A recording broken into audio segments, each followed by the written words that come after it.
Ce sera une prime qui pourra aller jusqu'à un montant de 1 000 euros, qui sera totalement défiscalisée, exonérée de toute charge sociale, c'est-à-dire que ni l'impôt sur le revenu pour le salarié, ni le paiement de la CSG ou de la CRDS ou d'aucune cotisation sociale ne sera affecté au versement de cette prime.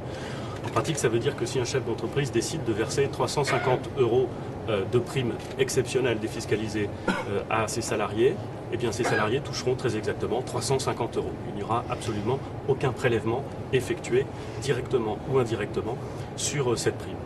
L'idée sera de réserver la défiscalisation de cette prime aux salariés qui touchent moins de 3 600 euros par mois, afin de pouvoir concentrer ces mesures sur ceux de nos concitoyens salariés qui ont les rémunérations les plus modestes.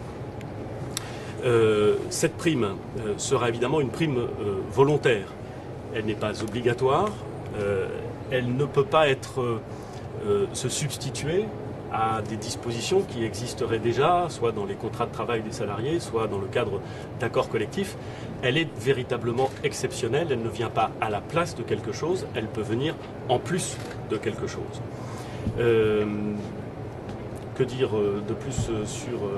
Ah oui, l'idée que nous avons évoquée d'ailleurs avec les chefs d'entreprise que nous avons rencontrés, c'est que cette prime puisse être versée entre le 11 décembre, lendemain de l'annonce du président de la République, et le 31 mars.